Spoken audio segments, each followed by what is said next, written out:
2 of this review, we're going to first start looking at how to write equations for lines.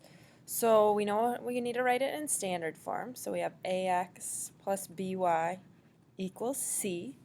Here's our point it contains, and it's perpendicular to this line. So the first thing we need to do is find the slope. So minus 2x minus 2x. So we have 3y equals 10 minus 2x. And then we can divide everything by 3. So we know our slope of this line is negative 2/3. So a slope that is perpendicular, we take the reciprocal, the opposite reciprocal is 3/2. So here's our slope and our point. And we can start by filling in that point slope form. Again, we fill in our m, and our x1 here. So we have y equals 5 plus 3/2. X, if it's minus 3, it's going to be plus 3. We can do a little distributing here. So y equals 5 plus 3/2x plus 9/2. And I don't want to deal with these fractions, so I'll put parentheses. My denominator is 2.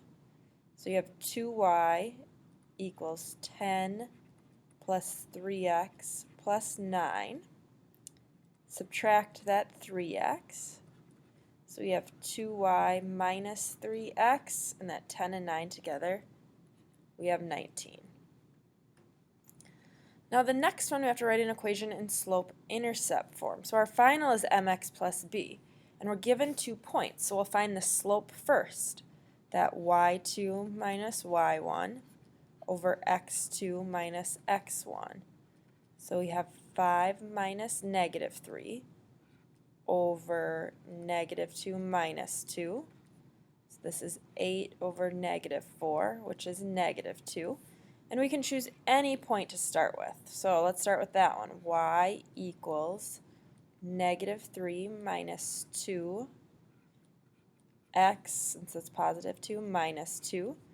Distribute. Y equals negative 3 minus 2x plus 4. Combine like terms, so we have y equals 1 minus 2x.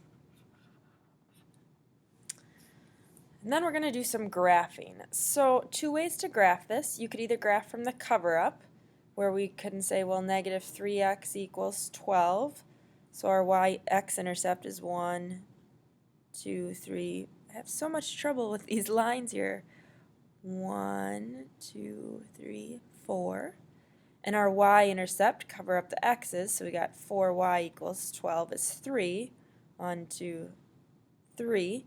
And there's our line to connect. Or we could solve this for y. Either way works. So if we solved for y plus 3x, we have 4y is greater than 12 plus 3x. Divide everything by 4.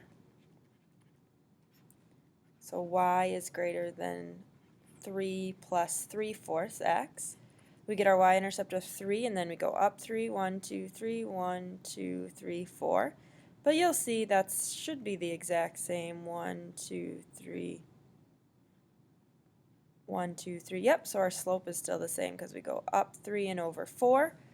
This tells us right here it's going to be dashed. So we can dash in that line here.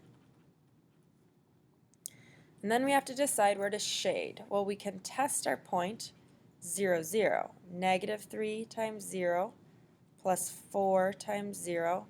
Is that greater than 12? Well, is 0 greater than 12? No, it's not. So we would shade on the other side. And then we have our piecewise function here. So our first piecewise function is negative 1/2 x plus 1.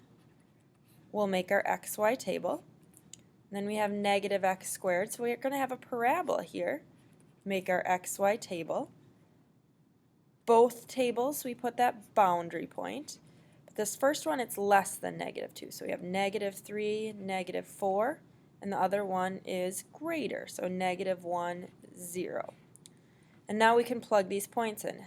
Half of negative 2, and it's negative, so we got positive 1 plus 1 is 2. Half of 3, negative and a negative, so we have 1.5 plus 1, 2.5. Half of 4 is 2 plus 1 is 3. And this circle here is going to be open. So negative 2, 2, we have an open circle. And I might